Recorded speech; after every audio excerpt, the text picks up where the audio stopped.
자, 오늘 함께 은혜 나누실 말씀입니다. 오늘은 요나서 2장입니다. 오늘도 우리에게 주시는 귀한 은혜의 말씀으로 받고요. 함께 같이 합독하였으면 좋겠습니다. 앞에 보시면 이렇게 스크린을 통해서 그 말씀이 나올 것입니다. 함께 천천히 저와 같이 함께 읽었으면 좋겠습니다. 자, 함께 읽습니다. 시작. 요나가 물고기 뱃속에서 그의 하나님 여호와께 기도하여 이르되 내가 받는 고난으로 말미암아 여호와께 불러 아뢰었더니 주께서 내게 대답하셨고 내가 스올의 뱃속에서 부르짖었더니 주께서 내 음성을 들으셨나이다. 주께서 나를 깊음 속 바다 가운데에 던지셨으므로 큰 물이 나를 둘렀고 주의 파도와 큰 물결이 다 내 위에 넘쳤나이다. 내가 말하기를 내가 주의 목전에서 쫓겨났을지라도 다시 주의 성전을 바라보겠다 하였나이다. 물이 나를 영혼까지 둘러싸우며 깊음이 나를 에워싸고 바닷불이 내 머리를 감쌌나이다. 내가 산의 뿌리까지 내려갔사오며 땅이 그 빗장으로 나를 오래도록 막았사오나 나의 하나님 여호와여 주께서 내 생명을 구덩이에서 건지셨나이다. 내 영혼이 내 속에서 피곤할 때에 내가 여호와를 생각하였더니 내 기도가 주께 이르렀사오며 주의 성전에 미쳤나이다. 거짓되고 헛된 것을 숭상하는 모든 자는 자기에게 베푸신 은혜를 버렸사오나 나는 감사하는 목소리로 주께 제사를 드리며 나의 서원을 주께 갚겠나이다. 구원은 여호와께 속하였나이다 하니라. 여호와께서 그 물고기에게 말씀하시매 요나를 육지에 토하니라. 아멘. 하나님은 너를 지키시는 자 너의 우편에 그늘 되시니 낮의 해와 밤의 달도 너를 잊지 못하리. 하나님은 너를 지키시는 자 너의 환난을 면케하시리.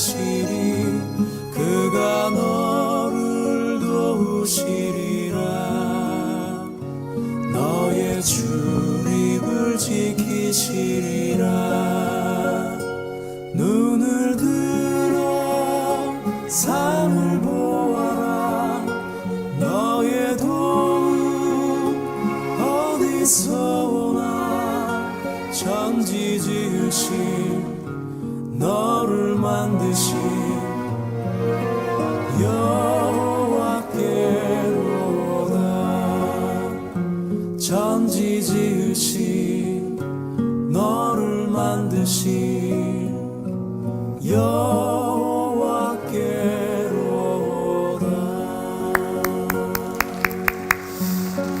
지난 한 주간 동안도 주님 사랑 안에 머물다가 오늘 펀처치 베델기 오신 여러분들을 환영합니다. 우리 옆 사람에게 손을 뻗어서 함께 축복하겠습니다.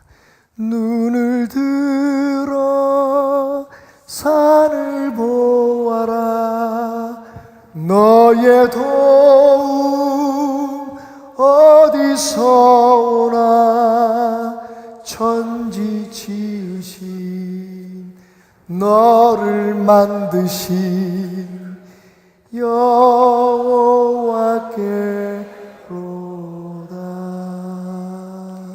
주님 사랑 안에 여러분 항상 머무시면서 주의 은총과 은혜를 누리시기를 주님의 이름으로 축원합니다. 어제는 우리 나엘이가 그 두도를 맞는 날이었습니다. 그래서 제가 요즘은 제 책 사러도 그 서점에 잘 안 가거든요. 보통 이제 이북으로 보거나 혹은 이제 부탁을 해서 그 책을 사서 보곤 하는데 어제는 그 나엘이를 위해서 특별히 제가 서점에 나갔습니다. 2살입니다. 저를 닮아서 천재이긴 하지만 아직 글을 잘 읽지 못해서 이 아이에게 어떤 책을 사줄까 생각하다가 그림책을 하나 샀습니다. 미운 아기 오리. 옛날에 우리가 알았던 제목은 미운 오리 새끼였는데, 이제는 그 아이들에게 이런 그 언어도 굉장히 순화해서 제목을 미운 아기 오리라고 하는 그런 책을 제가 골랐습니다. 그림책이라고 하니까 보니까 뭐 겉에 그림도 있고 해서 제가 쑥 돌쳐봤는데, 그림이 달랑 이거 하나예요. 다 글씨로만 가득 차 있습니다. 그래서 얼마나 황당했는지요. 자, 사실은 그렇지 않습니다만, 만약 그렇다면, 그림책이라고 팔고 있는 이 책에 그림이 달랑 이 오리가 알을 바라보고 있는 이 장면 하나가 딱 그려져 있다면, 이 모퉁이에 그려져 있는 이 조그만 그림 하나가 전부라면, 여러분, 이걸 그림책이라고 부를 수 있을까요?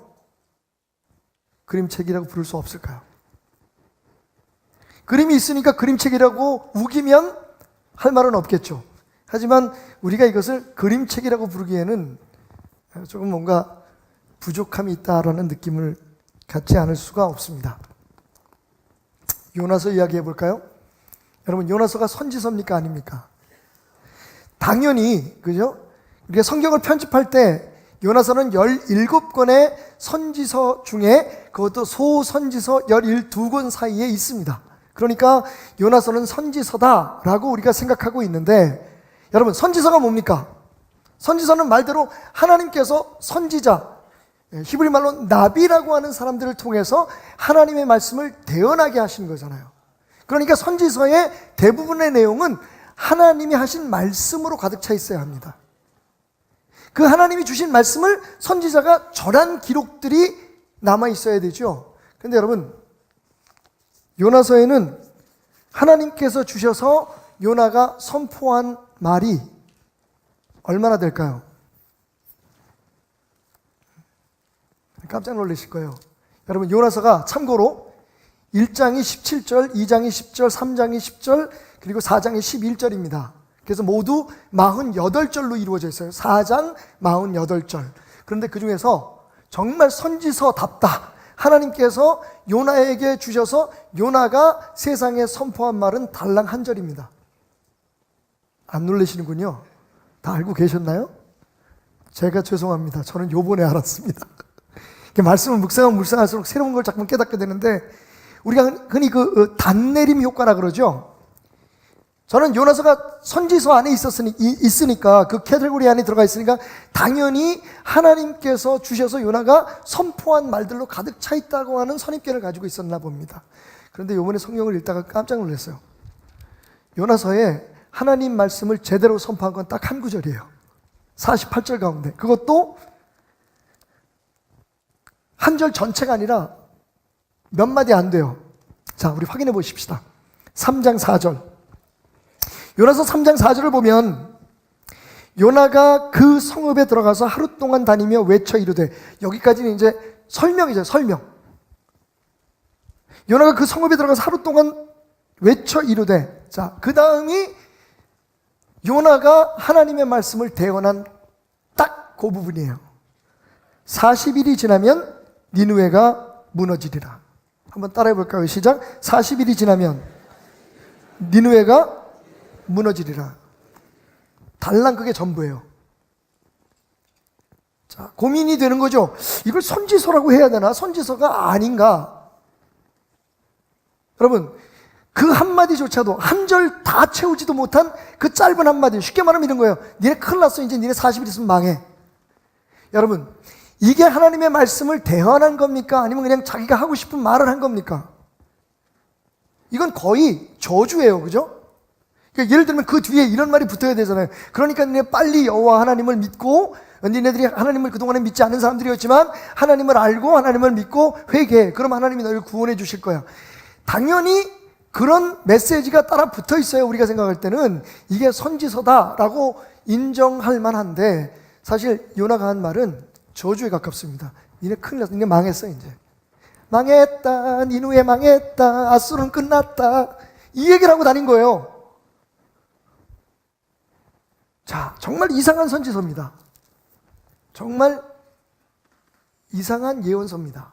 그런데 그렇다면 하나님께서 왜 이 이상하고 핵에 망측한 선지서를 여기에 딱 담아 놓으셨느냐 하는 거죠. 성경이 하나님의 말씀이라는 것을 우리가 인정할 때 분명히 이 선지서 같지 않은 선지서 안에는 하나님께서 우리에게 들려주고 싶은 메시지가 있었을 거란 겁니다. 그죠? 그게 뭘까요? 고민하게 됐습니다. 그리고 저는 무릎을 치며 이런 답을 찾아냅니다. 한번 따라해 보실까요? 하나님의 은혜가 답이다. 그러니까 결국 요나서 전체는 하나님의 은혜에 대한 이야기예요. 처음부터 끝까지. 하나님의 말씀을 우리에게 대언하기보다는 그 요나의 이야기와 요나 한 사람의 그 짧은 한마디, 저주와 같은 니네 40일이면 망해 라고 하는 그 한마디로 인해서 일어난 하나님의 거저 주시는 선물, 은혜에 대한 이야기들란 말이죠. 자, 따져볼까요? 여러분, 일단 요나가 그렇게 떠들고 다니는데 마저 죽지 않은 게 하나님의 은혜입니다. 그죠? 제가 지난주에 말씀드렸잖아요. 1919년 만약 어떤 목사님이 경성 목판을 돌아다니면서 1번 망했다, 1번 40일이면 망한다, 1번 이네들 망했어 하고 돌아다닌다고 치십시다. 하루 동안 잠시 외치고 숨은 게 아니라 하루 온종일 일본은 망했다, 일본은 망했다, 일본은 망했다, 요것만 또 편집해서 보내라. 일본은 망했다, 일본은 망했다 이러면 여러분 그 사람이 살아날 수 있겠습니까? 최소한 그죠? 그 악명 높은 서대문 형무소에 3평도 안 되는 그 감옥에 갇혀서 고문을 당했을 거예요. 근데 희한한 건 요나는 옷자락 하나 건드린 사람이 없었어요. 미친놈 아니야 이거? 아니 우리가 믿지도 않는 여호와 하나님의 선지자라는 사람이 와가지고 여러분 왜 망하는지 이유도 얘기 안 해요. 누가 그렇게 망하게 한다는지 얘기도 안 해요. 그냥 달랑 성경대로 말하면 요나가 한 말은 이게 전부예요. 니느웨는 40일이면 망한다. 니네 큰일 났다. 끝났다. 근데요 니느웨 사람들이 요나를 한 명도 건드리지 않아요.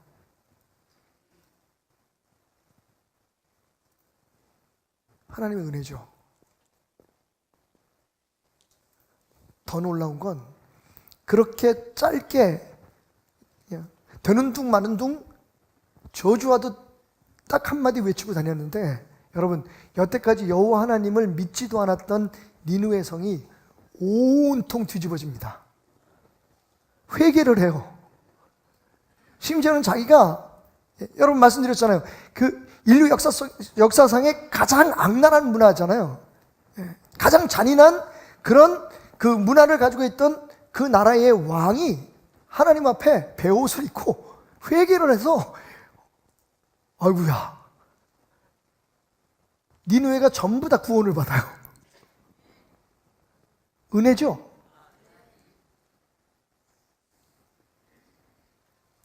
그뿐 아닙니다. 1장부터 다시 돌아가면 그렇게 하나님의 분명한 명령을 어기고 도망가는 요나를 하나님께서 버리지 않으시죠. 은혜죠.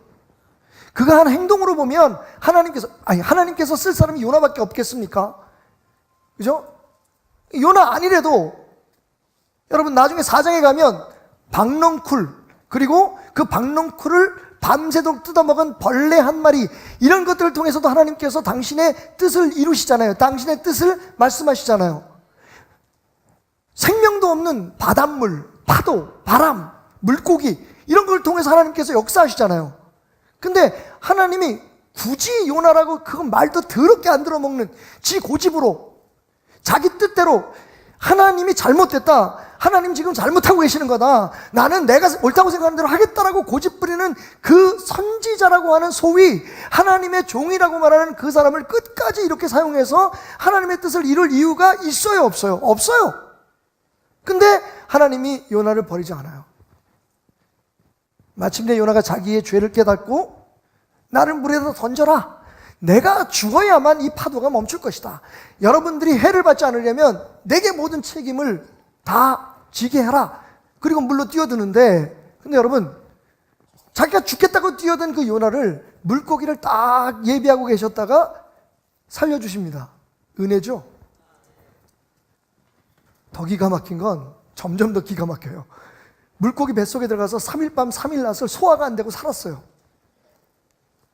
이건 정말 기적이고 은혜죠. 사실 그래서 요나서는 우리를 향한 하나님의 어떤 메시지나 너희들이 이렇게 하나님을 믿어라, 너희가 하나님을 이렇게 믿어야지 살아날 수 있다라고 하는 그런 말씀을 선포하는 게 아니라 하나님의 은혜를 알아라. 은혜가 답이다. 모든 것이 은혜다. 은혜 아니면 너희는 살아갈 수 없다. 은혜 아니면 너희가 하나님의 백성 될 수 없다. 은혜가 아니면 안 된다. 하나님의 은혜가 쭉 밑줄 긋고 답이다. 그 얘기를 우리에게 들려주고 있는 거라는 겁니다. 아멘. 로마서에서 사도 바울이 이렇게 말하죠. 모든 것이 하나님의 은혜라는 겁니다. 모든 사람이 죄를 범하였음에 하나님의 영광에 이르지 못하더니 그리스도 예수 안에 있는 속량으로 말미암아 하나님의 은혜로 값없이 의롭다 하심을 얻은 자가 되었느니라. 은혜, 즉 하나님의 값없이 주시는 어떤 대가가 아닙니다. 어떤 우리의 노력의 대가나 혹은 우리의 어떤 헌신과 희생의 대가가 아니라 하나님께서 그냥 사랑하셔서 주신 그 선물, 은혜로 말미암아 우리가 구원을 받고 그 은혜로 말미암아 오늘도 우리가 살아가야 함을 사도 바울은 우리에게 말해주고 있습니다. 요나서는 우리에게 그 하나님의 은혜에 깊이 빠질 것을 요구하고 있습니다. 너희들이 왜 그 은혜를 잊고 살아가느냐고 우리를 깨우치고 있는 말씀입니다. 자, 그렇다면 그 우리의 인생의 답인, 우리를 구원한 그런 힘인, 그리고 우리가 살아갈 때 지금도 우리의 삶의 원동력이 되어야 될 저 승리의 그날까지, 하나님 앞에 설 때까지 우리가 우리의 삶의 힘으로, 우리의 삶의 능력으로, 원리로 붙들고 살아가야 될 이 은혜를 어디서 만날 수 있을까요? 한번 따라해 봅시다. 깊은 곳에서 그 은혜를 만나자. 깊은 곳에서 만날 수 있어요. 자, 여러분, 요나가 자기 발로 걸어 다닐 때는 은혜를 몰랐습니다. 자기를 하나님의 종으로 부르시고 자기를 하나님의 일꾼으로 사용하신 그 선택하신 하나님의 은혜를 인정하지 못했어요. 처음에 요나가 하나님의 종으로 불림받았을 때는 그 감격이 있었을 거예요. 아마 우리가 잘 아는 어메이징 그레이스라고 하는 그 찬양의 1절이 그의 마음속에서 맴돌았을 거거든요. 나 같은 죄인 살리신 주의 놀라와. 요나야, 내가 너를 내 종으로 삼는다. 내가 너를 내 일꾼으로 사용하리라. 처음 그 음성을 들었을 때, 그렇게 선택받았을 때 요나는요, 내가 뭐가 잘난 게 있어서, 내가 무슨 능력이 있어서 하나님 나를 주의 일꾼으로 삼아주셨군요, 고백이 있었을 거란 말입니다.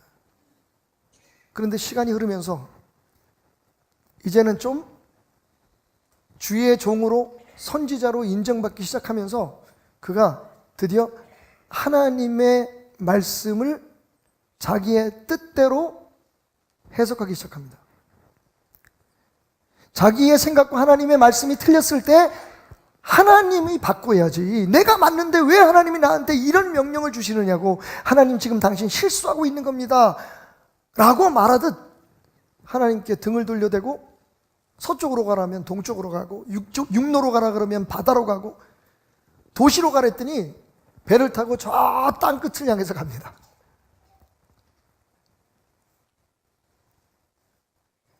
여러분, 내 힘으로, 내 능력으로, 내 방법으로 할 수 있다고 생각할 때 요나는 그를 구원하시고 그를 하나님의 일꾼으로 살게 하신 그 은혜를 잊어버립니다. 그런데 그가 그 은혜를 다시 만나게 된 곳이 어딜까요? 요나가 물고기 뱃속에서 그의 하나님 여호와께 기도하여 이르되 내가 받는 고난으로 말미암아 여호와께 불러 아뢰었더니 주께서 내게 대답하셨고 내가 수월의 뱃속에서 부르짖었더니 주께서 내 음성을 들으셨나이다. 요나서 2장 1절과 2절이죠. 물고기 뱃속에서였어요.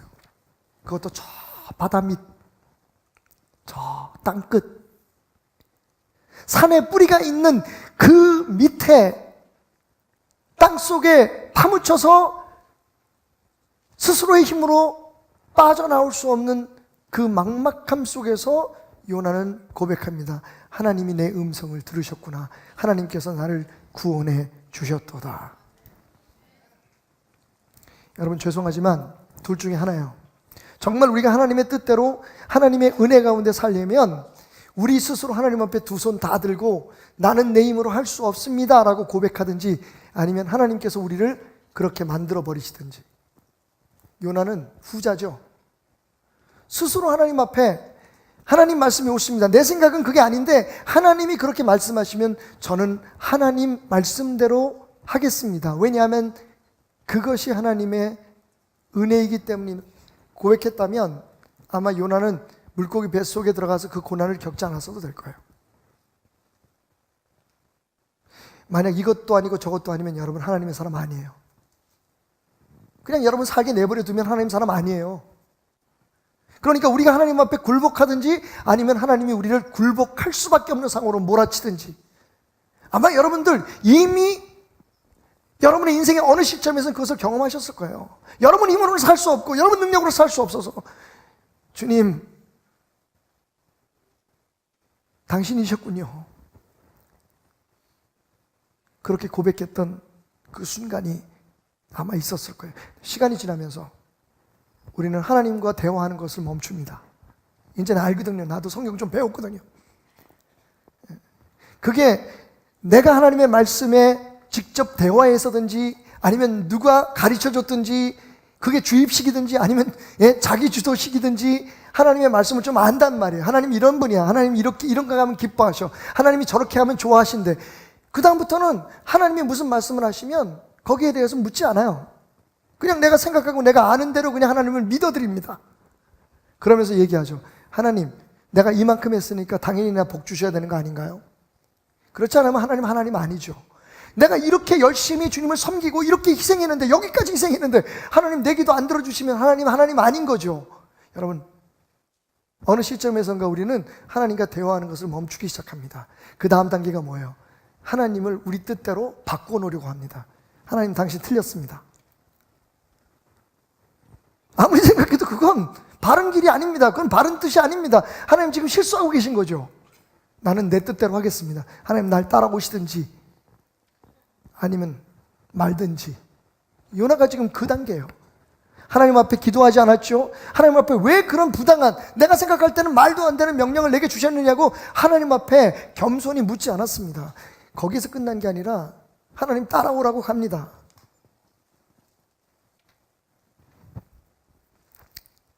그러던 요나가 다시 하나님의 은혜를 만난 곳이 어디다? 그 깊은 물고기 뱃속 그 고난의 깊은 곳에서, 그 낮은 곳에서 하나님을 만났다는 거예요. 여러분, 그것도 그럴 것이, 제가 지금 수요일마다 로마서 강의하고 있죠? 이제 막 시작했습니다. 여러분, 늦지 않았습니다. 안타깝게 수요일날 설교는 지금 저희 교회에서 다시 보기가 되지 않아요. 손님 끌기 위한 작전입니다. 그게 아니고 거기까지 손이 안 가요. 너무 힘이 들어서. 그래서 그냥 지금 안 나가고 있는데, 여러분, 지난주에 제가 로마서를 강의하면서 이런 생각이 들었어요.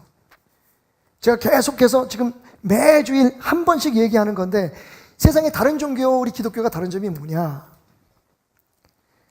기독교가 아닌 다른 종교는 사다리를 우리가 우리의 힘으로 올라가야 우리가 믿는 신을 만날 수 있어요. 소위 다른 종교의 신은 저 높은 사다리 끝에서 우리가 땀을 뻘뻘 흘리고 우리의 노력과 수고와 선행과 희생으로 그 올라가는 사다리 끝에서 잘 왔다 우리의 손을 잡아주시는 신이란 말이에요. 그런데 기독교의 하나님은 어떤 분이시냐? 우리에게 올라오라고 안 하시고 하나님께서 그 사다리를 직접 내려오셨어요. 그래서 가장 낮은 곳에서 우리를 구원하신 하나님이라는 거예요. 여러분, 이 차이를 분명히 아셔야 돼요. 그런데 우리는 다시 오케이 하나님 감사합니다. 우리를 구원해 주신 그 은혜, 이 낮은 곳에서 경험했으니 그 높고 높은 별을 넘어 낮고 낮은 곳에 우리의 인간의 모습으로 오셔서 피 흘려 죽기까지 우리를 구원하신 그 사랑을 내가 여기서 구원했으니 자, 이제부터는 내가 올라가서 주님을 만나겠습니다. 하나님 말씀하시다. 아니, 올라가지 마. 여기 내가 있다. 아니, 괜찮습니다. 제가 올라가겠습니다. 그리고는요, 종교적인 수고와 노력과 희생과 헌신을 통해서 우리가 하나님 앞에 우리를 증명하려고 합니다. 우리의 믿음을 증명하려고 해요. 그리고 사람들은 부추깁니다. 야, 저 사람 진짜 믿음 좋아. 우와, 저 사람 하는 행동 봐. 야, 저 사람 성경책을 몇 번 읽었대. 40일 금식 기도를 10번을 했다며. 저 사람이야말로 저 사다리 중간쯤 아니면 끝쯤에 올라가서 조금 있으면 하나님을 만날 거야. 그런데 우리 하나님은 어디 계십니까? 저 깊은 곳에 계십니다. 저 낮은 곳에 계시거든요.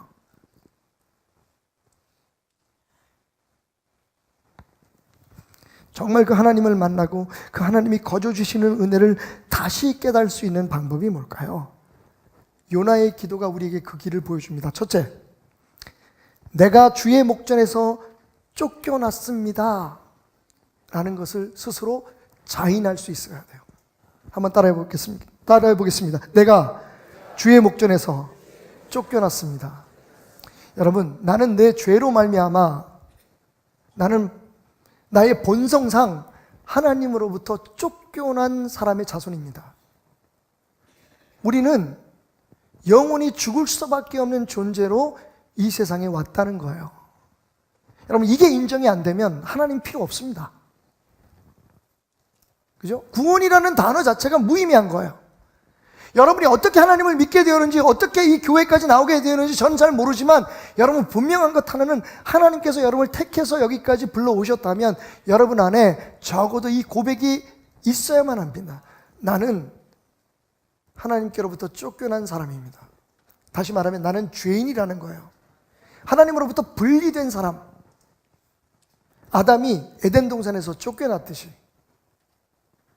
오늘 요나가 고백하듯이 주께서 나를 깊음 속 바다 가운데 던지셨으므로, 여러분, 깊은 바다에 나를 던진 게 누구라고요? 하나님이라고 고백합니다. 큰 물이 나를 둘렀고 주의 파도와 큰 물이 다 내 위에 넘쳤으며 내가 말하기를 내가 주의 목전에서 쫓겨났을지라도. 여러분, 이제야 요나가 고백합니다. 아, 그렇지요. 내가 하나님께 쫓겨난 사람이었죠. 내 죄로 말미암아 로마서 3장에서 사도 바울이 말했던 것처럼 모든 사람이 죄를 범하였음에 하나님의 영광에 이르지 못하더니 우리는요, 에덴 동산에서 쫓겨난 사람의 자손입니다. 우리 피 속에는 하나님으로부터 쫓겨날 수밖에 없는 죄의 본성이 있다는 거예요. 이걸 스스로 고백하지 않으면 우리가 하나님의 은혜를 만날 수 없습니다. 은혜는 내가 하나님으로부터 죄로 인해서 쫓겨난 사람이라는 것을 인식하고 그것을 기억할 때 주어지기 때문입니다. 보세요. 요나가 어땠다고요? 자기 발로 걸어갈 때, 자기 힘으로 살 수 있을 때 나도 이젠 하나님만큼 생각할 수 있어. 내가 판단하는 게 하나님의 생각보다 옳아라고 생각했을 때는 여러분, 은혜를 몰랐던 때예요. 은혜를 몰랐던 때요. 그가 어떻게 하나님으로 불림을 받았는지, 그가 어떻게 주의 종으로 쓰임을 받게 되는지 그 은혜를 잊어버렸을 때예요. 여러분, 은혜는요, 하나님의 은혜는 우리를 위해서 십자가에 피 흘리기까지 우리의 죄를 대속하셔서, 여러분, 우리가 약할 때, 우리가 죄인 되었을 때에, 우리가 심지어는 원수 되었을 때 우리를 구원해 주신 그 하나님의 은혜, 여러분, 우리가 착해져서 구원하신 거 아니에요. 우리가 죄를 스스로 깨끗이 해서 거룩해졌을 때 하나님이 우리를 구원하신 거 아닙니다. 우리가 강해지고 우리가 튼튼하고 우리가 완벽해졌을 때 하나님이 이제 내가 너를 구원하겠다는 생각 아니에요. 분명히 성경은 말하기를 우리가 여전히 죄인이고 약하고 심지어는 하나님 앞에 원수고 행할 그때에 하나님께서 우리를 그 은혜로 선택해 주셨다는 거. 아멘. 그걸 잊어버렸어요, 지금 요나가. 여기 아이러니가 있습니다. 생각해 보세요. 버림받았던 자기를, 영원히 죽을 수밖에 없는 자기를 하나님의 백성으로 불러주시고 하나님의 종으로 삼았던 그 은혜는 아는데, 지금 자기가 생각할 때 마땅히 저주받고 멸망받고 죽어도 쌀만한 민족, 아수르 사람들이 구원받는 거, 하나님이 그들을 구원한다는 것은 동의를 못하겠다는 거예요. 은혜를 잊은 거죠. 내가 어떻게 구원받았는지, 내가 어떻게 주의 종이 됐는지, 내가 어떻게 목사가 되고 장로가 되고, 내가 어떻게 주의 백성으로 불림을 받게 되었는지 하는 것을 만약에 우리가 기억해낸다면, 혹시 우리한테 좀 실수를 하고 우리가 볼 때 저 사람은 도대체 자격이 없어, 아니 저렇게 하면서도 무슨 주의 일꾼을 한다 그래, 아니 저 사람이 주의 종이 맞아? 라고 하는 사람을 만날 때도, 여러분, 우리가 만약 우리가 어디에서 구원함을 받고 어디에서 주님의 사람으로 선택을 받았는지를 안다면, 여러분, 우리가 함부로 그들을 정죄할 수 없는 거죠. 은혜로 살려면 우리가 그것을 기억해야 돼요. 우리는 원래 쫓겨난 사람들이라고요.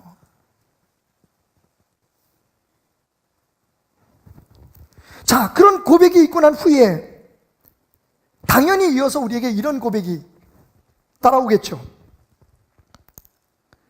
내 힘으로는 나를 구원할 수 없습니다. 하나님께서 쫓아내신 그곳에, 내가 버림받은 그곳에서 영원히 죽을 수밖에 없는 죄인의 그 자리에서 내 힘으로 하나님께 돌아갈 수 있는 길은 없습니다. 내가 나를 구원할 수 없습니다. 다시 말하면 영적 무력함을 고백하는 단계가 필요한 거죠. 자, 5절과 6절을 볼까요? 물이 나를 영혼까지 둘러싸우며 기품이 나를 에워싸고 바다풀이 내 머리를 감쌌나이다. 내가 산의 뿌리까지 내려가 싸우며 땅이 그 빗장으로 나를 오랫동안 막았사오나. 여러분, 지금 요나가 고백하는 모든 걸 보면 정말 이건 아주 처절하게 막힌 상황을 얘기하죠. 바다풀이 나를 에워쌌다는 말은, 내 머리를 감쌌다는 건 뭡니까? 여러분, 바다풀은 어디에서 자라죠? 떠다니는 거 아닙니다. 강가의 옥자마가 아니에요. 이건, 바다풀은 바다 밑에, 가장 밑은 바닥에서 뿌리를 받거나 아니면 거기에 있는 돌들에 붙어서 자라나는 풀이 바다풀입니다. 그러니까 지금 요나가 어디까지 갔어요? 완전히 바다 밑, 인생으로 말하자면 자기 인생의 바닥에 지금 이른 거예요. 근데 그것도 모자라서 뭐라고 고백하냐면 산의 뿌리까지 내려갔다, 땅 끝까지 내려간 거예요. 근데 거기서도 부족해서 뭐라고 얘기하냐면 땅이 그 빗장으로 나를 오랫동안 막았다. 이 물고기가 아마 그 땅 속으로 몸을 감췄을지도 몰라요. 땅 속에 파묻힌 거예요, 아주. 그래서 자기 힘으로는 자기를 구원할 수, 여러분, 물고기 밖으로 나와도 요나는 죽어요. 온통 물이잖아요. 자기 스스로 자기를 구원할 수 있는 길이 전혀 없다라고 지금 고백하고 있는 거예요. 그러면서 뭐라고 그의 고백의 마무리를 합니까? 나의 하나님 여호와여, 주께서 내 생명을 구덩이에서 건지셨나이다. 아멘.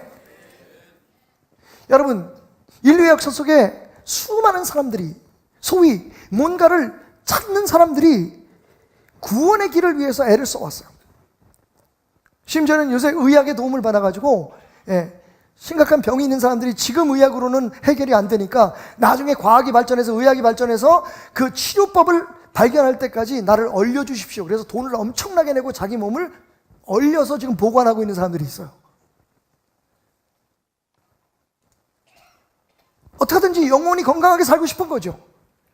심지어는 얼마 전에 스페이스 X라는 프로젝트가 나왔는데, 그게 뭐냐 하면, 예전에는 무슨 우주 개발을 하거나 뭐 다른 어떤 별이라든지 이런 곳에 탐사를 하는 건 국가가 주도를 했다면, 이제는요 일반 기업에서 화성에 가서 살 사람, 금성에서 갈 사람을 모집을 해요. 이제 지구는 끝났다는 겁니다. 얼마 있지 않아서 이 지구는 끝이 날 테니까 거기까지는 또 하나님 말씀대로 잘 알아요. 근데 그 다음에 문제예요. 그러니까 우리가 어떻게 해야 된다고요? 빨리 우리가 살 수 있는 다른 별을 찾아야 된다는 거예요. 여러분, 매진됐어요. 그 로켓트가 언제 뜰지, 그리고 과연 사람이 살 수 있는 그 환경을 언제 만들지도 모르는데, 앞다퉈서 그 로켓트를 타려고 사람들이 자기 있는 재산을 다 털어서 탑승권을 샀단 말이에요.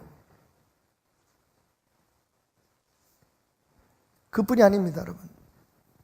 그렇게 현실적으로 방법을 찾지 않은 사람도 철학에서, 혹은 심지어는 사람의 마음을 읽는다는 심리학에서 여러 가지 학문을 통해서 우리를 구원할 수 있는, 인간이 도대체 누구냐? 이 괴로움에서, 우리의 인간의 이 한계에서 우리가 어떻게 벗어날 수 있느냐? 여러 종교들과 그리고 여러 학자들이 구원의 길에 대해서 이야기하고 말하지만, 여러분, 우리 스스로가 우리를 구원할 수 있는 길은 없습니다. 그게 요나의 고백이에요. 여러분, 이 고백이 있어야 우리는 마침내 고개를 들어 하나님의 은혜를 의존할 수 있는 거예요. 요나는 자기가 할 수 있다고 생각했어요. 그리고 오늘 많은 사람들이 여전히 내가 나를 구원할 수 있다고 생각해요. 나를 행복하게 하고 나를 성공적으로 하고 나를 구원할 수 있는 힘이 내 안에 있다. 내 능력에 있다. 내 경험에 있다. 내 지혜에 있다. 여러분, 저는요, J.D. 그리어라고 하는 분이 복음 본색이라는 책에서 말한 것처럼 은혜 그리고 복음, 이것이 우리를 구원할 때까지만 필요한 힘이라고 생각하지 않아요. 그게 우리의 문제예요. 분명히 여기서 누구에게든지 물어보면 예수 그리스도의 은혜가, 하나님의 그 크신 사랑이, 십자가에서 그 능력이 값없이 우리를 구원했다라는 데 다 동의하실 거예요. 근데 문제는 뭐냐면 거기까지예요. 내 삶이 은혜로 살아가지 않는다는 거예요.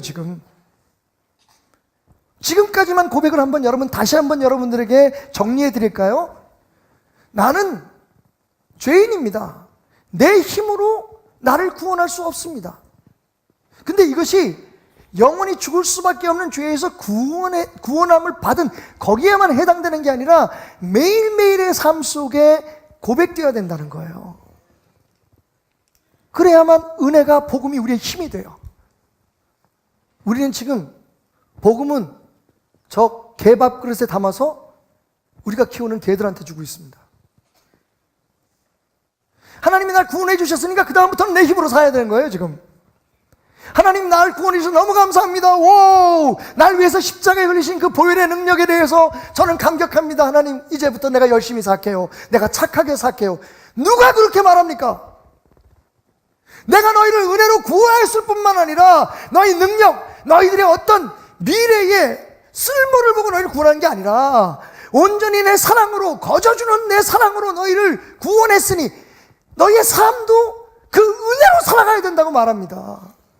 어떤 우리 행동이나 우리 어떤 수양의 결과가 아니라 그 하나님의 사랑을 기억하고 하나님 아니면 살 수 없습니다는 고백을 우리의 마음속에, 우리의 입에 끊임없이 뱉어내면서 사람을 만나든지 혹은 무슨 일을 하든지 미래를 위해서 우리가 어떤 것에 도전을 하든지 자녀들을 양육하든지 심지어는 하나님 앞에 예배드리는 순간에도 우리가 예배를 잘 드려서 우리가 멋있게 찬양을 해서 우리가 완벽하게 뭔가를 준비를 해가지고 우리 교회의 프로그램으로, 우리 교회의 어떤 훈련 과정으로 하나님 앞에 도달하자. 여러분, 말이 안 됩니다. 우리가 왜 찬양을 잘해야 되고 왜 우리가 예배를 엄숙하고 아름답게 드려야 됩니까? 그건 하나님의 은혜에 겨워서이기 때문입니다. 이렇게 함으로 하나님을 기쁘게 해드리려고 한다면 여러분, 우리의 예배는 1000번 드리면 1000번 실패입니다. 옛날에 구역시대는요, 절대로 무슨 장애가 있거나 상처가 있거나 병이 있는 짐승을 하나님 앞에 드릴 수 없었죠. 만약 한 마리라도 그런 짐승이 드려지면 그 제사는 실패한 제사입니다. 오늘 여기 1000명의 성도들이 앉아서 예배를 드린다고 치십시다. 우리 모두가 다 정말 한 마음으로 하나님을 온전히 예배하는 마음으로 예배 드리지 않으면 우리 예배는, 만약에 구약적인 개념의 예배라면 우리 예배는 실패입니다. 누군가 지금 말씀을 들으면서 굉장히 세상의 어떤 일들을 생각하고 지금 오늘 예배를 드리면서 여러분의 마음속에 뭔가 자꾸만 누구를 미워하는 마음이 있거나 오늘 예배에 대해서 불편한 마음이 있다면 그 예배는 여러분만 실패하는 게 아니라 예배 자체로서 이 예배는 꽝입니다.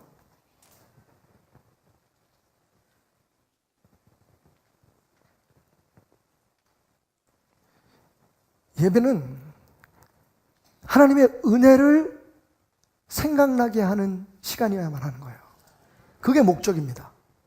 그러면 목사의 설교는 뭡니까? 여러분, 이렇게 사십시오. 저렇게 살아야 복 받습니다. 여러분, 그게 아니라 그렇게 살아갈 수 있는 기본적인 원동력, 여러분이 하나님 앞에 복 받는 사람이 될 수밖에 없는 그 사실을 여러분들에게 깨닫게 해주는 것인데, 그게 뭐냐면 은혜밖에 없다는 거예요.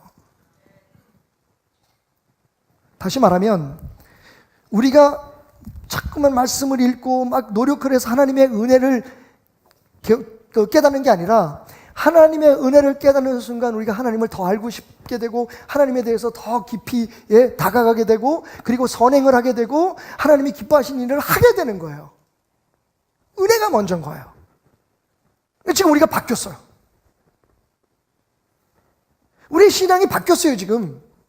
그러니까 우리가 뭘 해서 우리가 착하게 살아서 우리가 선하게 살아서 나는 그런 사람이 아닌데 내가 진짜 착하게 살고 바르게 살고 내가 막 내 입에서 옛날에는 그냥 뭐 기분 나쁘고 그러면 욕이 나왔는데 이제 욕을 안 해서 하나님 앞에 더 가까이 가야지. 여러분 그렇게 노력해서 하나님을 믿는 건 성경이 우리에게 가르치는 복음이 아니에요. 반대로 그냥 이 예배 시간에 그랬구나. 정말 하나님께 쫓겨날 수밖에 없었던 죄인이었던 나를 하나님이 정말 있는 모습 그대로 나를 사랑해 주셨구나. 그 사랑에 겨워서 나도 모르게 손을 뻗어 헌금도 하게 되고 손을 뻗어 길거리에 쓰러져 있는 사람 그 사람 보니까 내가 생각이 나는 거야. 나도 만약 하나님의 은혜가 아니었으면 내가 어디서 뭘 하고 살지 지금 모르는 거예요. 누가 나한테 정말 모진말로 나를 공격하고 나를 욕을 하고 억울하게 해도 나도 옛날엔 하나님 앞에 그런 사람이었는데 하나님이 날 용서해 줬어. 여러분 예수님이 계속 말씀하시잖아요. 내가 너희를 사랑한 것 같이 너희도 사랑하라. 내가 선생이 되고 내가 주가 돼서 너희의 발을 씻어주었으니 너희도 이같이 다른 사람들의 발을 씻어줘라. 여러분 은혜를 깨닫지 못하면 은혜를 기억하지 못하면 은혜 속에 잠기지 않으면 은혜로운 삶을 살 수가 없는 거예요. 그건 다 노력인 거예요. 사도 바울은 말합니다. 일꾼이 일해서 받은 걸 선물이라고 말하지 않는다. 하나님의 은혜는 선물입니다. 그 은혜가 우리를 살아가게 하는 거예요. 그 은혜가 우리를 모든 환난에서 담대하게 하는 거예요. 우리가 혹시 우리의 삶에 겪고 싶지 않은 일을 겪고 우리가 상상할 수 없는 고통을 받는 그 순간에도 여러분 은혜가 있다면 은혜 속에 여러분 산다면 하나님이 여러분을 그럼에도 불구하고 얼마나 사랑하고 계시는지를 안다면 그 모든 고난을 이겨내는 거예요. 여러분 기억나십니까? 어떤 새신자가 교회 왔는데 교회 오자마자 너무 많은 환난이 있는 거예요. 사실은 예수 믿으면 다 잘 된다 그래서 왔는데 더 막 문제가 꼬이는 거예요. 그때 이 사람이 지금 이제 신앙이 좋아졌는데 그 사람이 제일 듣기 싫었던 얘기가 뭔지 아십니까? 하나님을 더 열심히 믿어야 돼. 하나님이 다 알아서 해주실 거야. 그 얘기가 제일 듣기 싫었대요. 도대체 얼마만큼 내가 노력을 해야지? 그죠? 남편 아이들 저녁밥도 안 차려주고 매일 교회 와가지고 시키는 대로 기도하고 애쓰고 새벽까지 그러고 밤새도록 눈물을 흘리면서 집에 돌아가는데도 안 되는데 도대체 얼마만큼 내가 노력해야지 얼마만큼 더 내가 수고해야지 하나님이 내 기도를 들어주신단 말이야. 그게 제일 힘들었다는 거예요. 복음을 깨닫기 전까지. 근데 여러분 그분이 복음을 알았잖아요. 그분이 하나님의 사랑을 알았잖아요. 그 하나님의 사랑을 기억하게 되니까 나 같은 죄인 살리신 주님의 은혜가 너무 감사하고 고마워서 하나님 앞에 눈물로 기도하지 않을 수가 없더라는 거예요. 예전처럼 그렇게 열심히 했지만 그 열심이 내가 하나님을 만족시키고 그래서 하나님으로부터 무언가를 받으려고 매달리는 열심이 아니라 내가 받은 사랑이 너무 고마워서 그때부터는요 여러분 문제 자체가 해결되지 않았어도 그 문제를 바라보는 내 마음이 달라졌더라는 거예요. 속썩이는 남편도 잘 풀리지 않는 아이들의 상황도 다 그냥 그대로 감사하고 그들에게 불평하고 막 기도 열심히 하고 집에 가가지고 나는 이렇게 열심히 네 애미는 이렇게 밤을 새서 기도하는데 너는 도대체 그게 뭐냐 밤새도록 술 처먹고 들어와가지고 매일 속을 써 그런 얘기를 하지 않게 되더라는 거예요. 오히려 그런 아들을 축복하게 되더라는 거예요. 여러분 복음은요 하나님의 은혜는 우리를 구원하는 데에만 쓰임받는 물건이 아닙니다. 지금 오늘 예배 드리는데 은혜 없이 예배 드리면 그 은혜는 그 예배는요 우리의 노고가 되고 수고가 돼요. 여러분이 찬양할 때에 은혜 없이 찬양을 드리게 되면 그건 노래 잘 불러서 사람들에게 인정받고 우리가 성가대잖아. 그러니까 노래 잘해야지. 거기에 그냥 그건 보여주는 것에 끝나요. 저도 성가대 지휘를 했잖아요. 지금 돌아와서 제가 생각하는 게 뭐냐면 우리 지휘자님 들으라고 하는 얘기는 아닌데 들으면 도움이 될 거예요. 자꾸만 노래를 잘하려고만 얘기했어요. 성가대의 분위기를 은혜롭게 만들고 우리 공동체의 분위기를 하나님의 사랑을 이야기하고 하나님의 사랑에 대해서 간증하는 단체를 그런 그룹으로 만들면 이 사람들이 부르는 노래가 잘하고 못하고 마음에 와닿는 은혜의 찬송이 되는데, 그런 활동이 되는데 제가 그걸 몰랐어요. 그래서 야, 성가대는 노래 잘해야 되는 거지, 지금 화음이 틀렸잖아. 맞아요 여러분, 뭐 누구나 다 성가대 하게. 그러면 성가대는 노래 잘해야 되죠. 그런데 그 노래를 잘하는 게 우리의 노력과 수고와 훈련과 트레이닝으로 이루어지는 게 아니라 내 안에서 우러나는 감사와 은혜로 부려지면 그게 와닿더라고요. 제가 설교에 대한 비결도 배웠어요. 여러분 죄송합니다. 이게 이제서 조금씩 알아가니까 이제 내년에는 또 내가 뭐라고 얘기할지 모르겠어요. 여기 있다면. 그런 거죠. 저는 여태까지 여러분 예수 믿는 사람은 이렇게 살아야 됩니다, 저렇게 살아야 된다, 그걸 얘기하는데 바빴어요. 근데 하나님이 요즘 들어서 정말 저를 가장 깊은 곳으로 끌고 가셔서 깨닫게 해주세요. 태남아, 나는 네가 내 사랑을 전하기를 원해. 내 은혜만을 전하기를 원해. 그래서 저 사람들이 너희 양들이, 내가 너에게 맡긴 양들이 스스로 하나님의 은혜에 감격해서 그들이 어떻게 하나님 앞에 그 은혜를 보답하게 살아갈 수 있을까? 둘 중에 하나죠. 여러분 말씀드렸잖아요. 훈련 프로그램을 잘 만들고 성도들을 계속 교회에 나오게 하고 어떤 프로그램을 통해서 사람을 훈련시켜서 그렇게 믿는 것처럼 보이게 만들든지, 아니면 정말 무슨 교회가 이래, 뭐 베들교회는 뭐 하는 일도 없네, 매일 예배만 드리고만 하봐 라는 비난과 조롱을 들어도 결국 하나님의 사랑에 푹 빠져, 우리가 무슨 성경부라든지 무슨 복덕이라든지 성가대라든지 무슨 공동체라든지 목적 자체가 우리를 향한 그 하나님의 은혜를 기억하는 것. 우리는 버림받은 사람이었는데 우리의 힘으로는 구원받을 수 없었는데 하나님의 은혜로, 그분의 사랑으로 내가 여기 불림을 받아서 하나님의 자녀가 되고 영원한 생명을 얻고, 심지어는 집사가 되고 권사가 되고 안수 집사가 되고 전도사가 되고 장로가 되고 목사가, 이 은혜를 잊어버리면요 정죄하게 돼요. 판단하게 돼요. 고집을 부리기 시작하는 거죠. 요나처럼. 사실은 그래서 우리 재직의 그 훈련이나 지금 교회의 모든 훈련들이 거기에 포커스를 맞추려고 우리 목회자들이 계속 모여서 노력하고 있어요. 지금 저희가 책도 읽고 같이 기도도 하고 지금 하는 건 딱 한 가지. 어떻게 성도들이 은혜에 젖어서 살아갈 수 있게 하나. 은혜가 나를 구원하는 데만 임한 게 아니라 구원받은 나의 삶의 매일매일의 삶 속에 행복할 때나 즐거울 때나 모든 일이 잘 풀릴 때뿐만 아니라 일이 꼬이고 답답해지고 힘들어지는 그 순간에도 어떻게 은혜로 그 상황들을 이겨내고 변화도 시키고 어떻게 하나님이 우리에게 주시기를 원하는 그 축복을 우리의 삶에 누릴 수 있을까? 우리의 수고와 노력이 아니라, 종교적인 행위가 아니라 하나님의 사랑이 우리를 그렇게 만들 수 있도록 우리를 드릴 수 있을까? 요나가 여러분 고백한 것처럼, 하나님 나는 이제 안 되네요. 여기서 나를 구원하실 분은 하나님밖에 없으십니다. 그렇게 고백하게 만들까?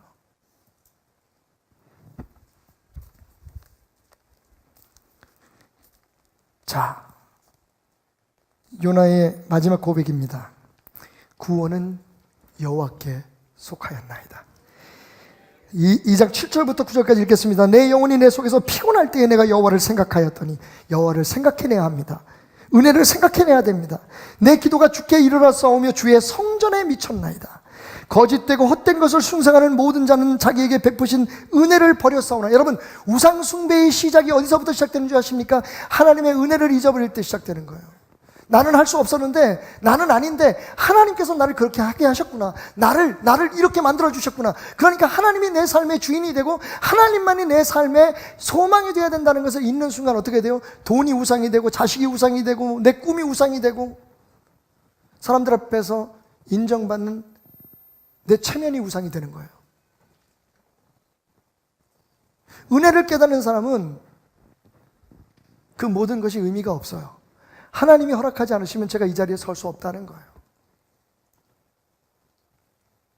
구원은 오직 여호와께 속하였나이다.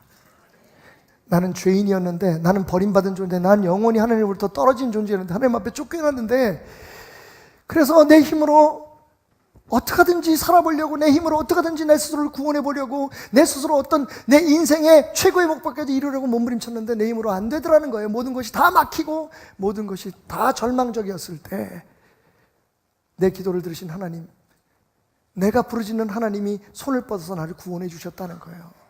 구원은 오직 하나님으로부터만 임하는 겁니다. 구원은 하나님 것입니다. 그걸 깨달으면 어떻게 돼요? 우리의 삶이 은혜로 채워지는 거예요. 무슨 일이 있을 때 하나님을 생각하는 거죠. 이 또한 하나님의 은혜로 해결될 거다. 은혜가 답이다.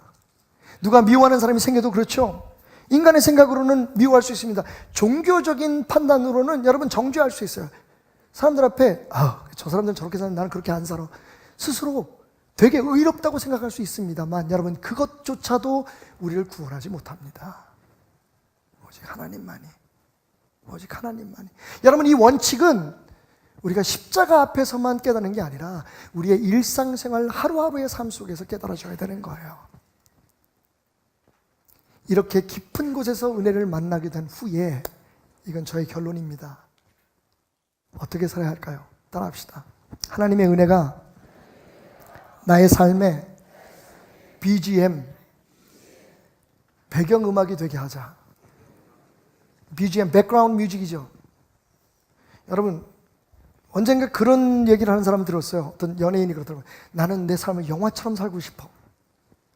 만약 우리의 삶이 영화라면 여러분, 영화에 어떤 그런 그 장면들이 나올 때마다, 그죠? 어떤 주인공이 고난을 겪거나 주인공이 어떤 환희의 어떤 승리를 하거나 이럴 때 보면 뒤에서 백음악이 나오죠. 백뮤직이라고 하죠. 백그라운드 뮤직.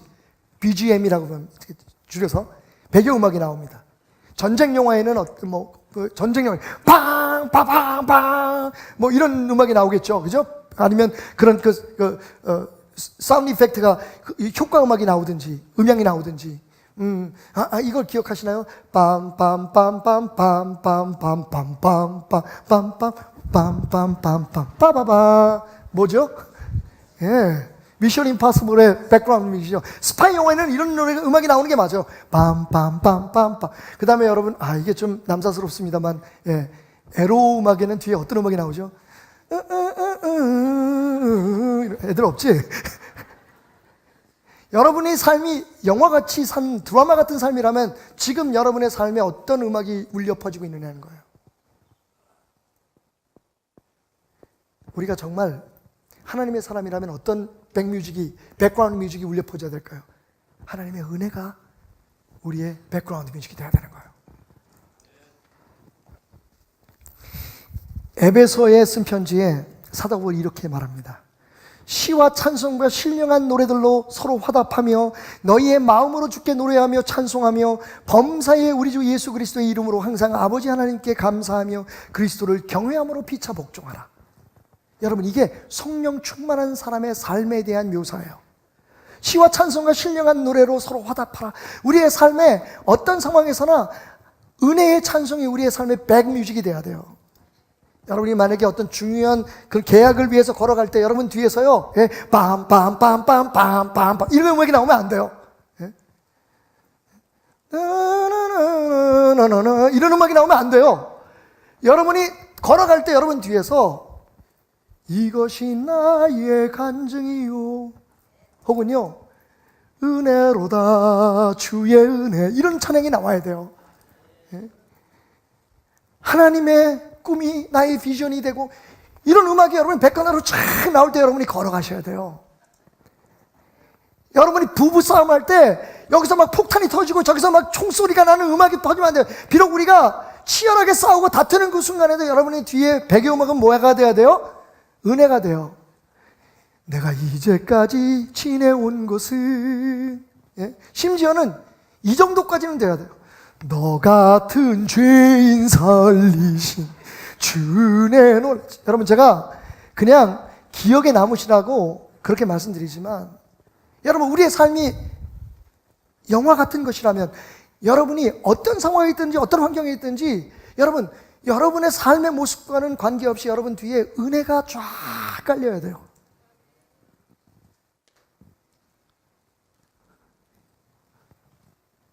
music of grace be your BGM.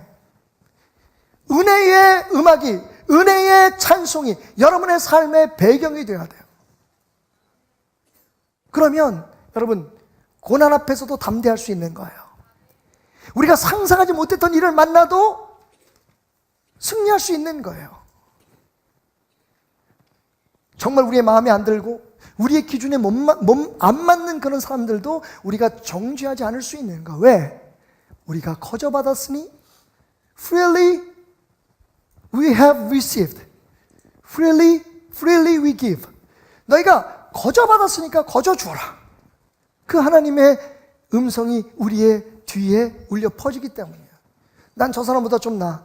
아이, 저렇게 살면 안 되지. 예수 믿는 사람은, 아니 교회가 왜 이따위야? 그런 말을 하기 전에 내 뒤에 배경음악이 은혜면 오히려 실수하고 잘못하고 함량 미달인 사람을 볼지라도 그 사람을 위해서 기도해 주게 되는 거예요. 그러면서 이렇게 고백하게 되죠. 하나님 눈에 나는 어떻게 보일지. 싸움과 분쟁이 사라지는 거예요. 모든 고난과 역경 앞에서 하나님이 나와 함께 하시기 때문에 나는 이겨낼 수 있다고 하는 믿음이 생기는 거예요. 내가 더 많이 기도하고 내가 더 많이 하나님 말씀 보고 내가 더 많이 나는 믿는다 나는 승리하겠다 이렇게 스스로 자기 스스로를 최면해서 얻어지는 믿음이 담대함이 아니라 하나님의 은혜 때문에 나는 솔직히 안 되면 어때? 왜냐하면 하나님은 더 좋은 계획을 가지고 계시니까. 만약에 그게 안 될지라도 여러분 요나가 물에 빠졌을지라도 그게 오히려 은혜였잖아요. 어떻게 매일 마른 땅만 걸어가면서 꽃향기만 맡고 다니려고 생각합니까? 하나님이 가장 좋은 곳으로 인도하시기 위해서 우리를 그렇게 인도하신다는 거예요. 얼마 전 제가 한 통의 편지를 받았습니다. 하나님의 은혜였어요.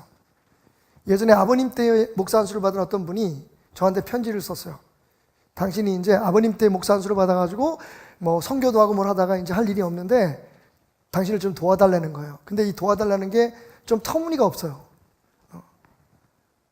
그래서 이제 오셨길래 자, 제가 도와드릴 수 있는 방법을 말씀해 주시면 저희 교회나 제가 있는 힘을 해서 도와드리겠습니다.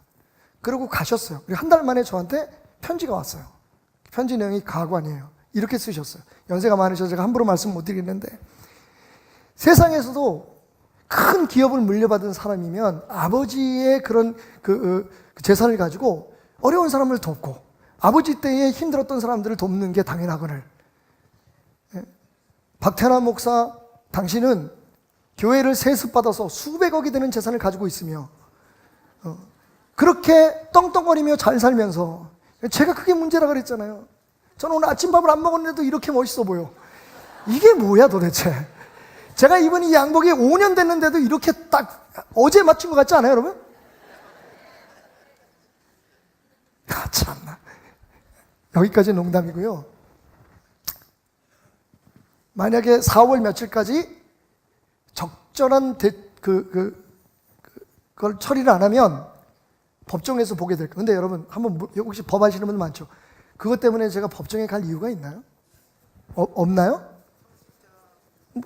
그렇죠. 아니 그러니까 아버님의 후광이 없었다고 제가 얘기를 못해요. 제가 말씀드리잖아요 항상. 그래서 제가 20년 전부터 해오던 일이 있잖아요. 어느 날 저는 그냥 막 어떻게 하면 교회를 바로 세우고 혼란에 빠진 교회를 어떻게 일으킬까에만 집중하느라고 정말 있는 힘을 다해서 애쓰다가 병원에 막 입원하고 성도들 모르게 응급실에 끌려가고 별짓을 다 했잖아요. 그런 과정에서 하나님께서 저를 무릎 꿇리시고 가장 낮은 곳에서 뭘 깨닫게 해주셨냐면 야 박태남 너 잘나서 여기 온 거 아니다. 그때 제가 고백한 게 그거예요. Freely I have received, Lord. Freely I will give. 내가 정말 거저 받았으니까 거저 주겠습니다. 그때부터 정말 여러분 저하고 같이 그때 20년 동안의 여정을 지금까지도 같이 하신 분들이 여기 우리 목사님들이잖아요. 저 산꼭대기에, 저 섬에, 저 아프리카 끝에, 저 동남아 오지에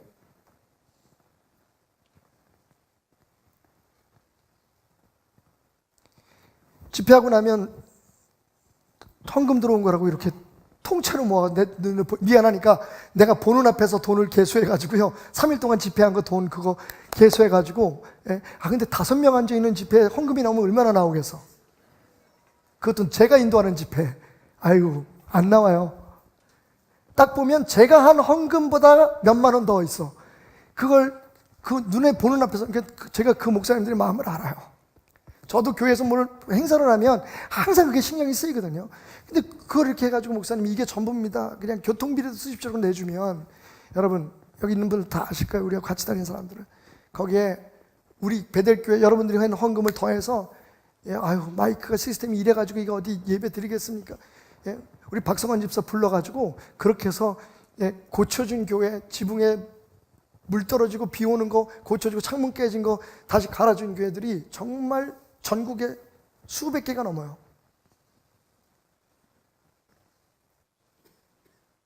근데요 제가 마음이 변했네요. 요즘 그런 데서 잘 부르지도 않아요. 제가 뭔가 잘못하고 있는 거예요 지금. 요즘은 큰 교단 집회나 어디 지역성회나 뭐 대단한 모임에서 저를 불러요. 근데 제가 잊고 있었어요. 시간이 흐르고 나도 이만큼 그렇게 해왔으니까 지금 당연히 하나님께서 나를 그렇게 불러주신다고 생각했는데 그 편지 한 통이, 그 몹쓸놈의 편지 한 통이 제가 잊고 있었던 은혜를 생각나게 한 거예요. 대남아, 너 그때 눈물로 내 앞에서 기도했던 걸 잊었니?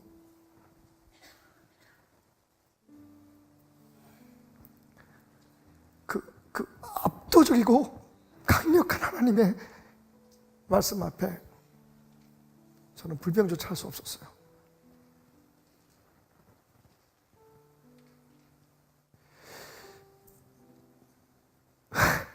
이게 제 뒤에 은혜의 찬송이 백그라운드가 되면 제가 고개를 쳐들지 않을 텐데요. 저는 그렇게 생각했어요. 뭐 집도 받쳐, 뭐도 받쳐, 뭐 월급도 2달씩 밀려, 다 다른 시민자들 다 받고 난 다음에 또 남으면 저 주세요. 그냥 저는 어떻게 살아볼게요. 이러고 버텨왔으니까 내가 다른 교회 욕심 부리는 목사들보다 훨씬 나는 깨끗한 목사라고 생각해 왔는데, 여러분 뭘 제가 잊고 있었냐면 그런 그 자리에 서게 된 것조차도 하나님의 은혜였다는 걸 내가 잊었어요. 그때는 그랬거든요. 처음에 베델교회 왔을 때 너무 감사했어요. 교회가 조금씩 회복되고 변화되고 정말 하나님이 기뻐하는 교회를 향해서 나갈 때 얼마나 우리가 감사했는지 몰라요. 근데 그 감격이 지금 사라져 버렸어요. 당연히 나는 여기 있을 수 있는 사람이고 하나님이 그렇게 세워놨는데 우린 지금 잘하고 있는 거야. 이렇게 힘들게 잘하고 있는 거야. 그리고 다른 사람들을 비판하는 거야. 목사님도 어떻게 평생을 일해놓는데 저렇게 끝판을 저렇게 망그러뜨리지? 저분은 왜 저게 자식들 때문에 저렇게 속을 새기지? 여러분, 저는 그럴 자격이 없어요. 단지 그것을 잊어버렸을 뿐이에요. 나는 주님 앞에 쫓겨났던 자고 내 힘으로는 아무것도 할 수 없었는데 하나님, 그분이 나를 불러주셨다는 사실을, 하나님의 은혜였다는 걸.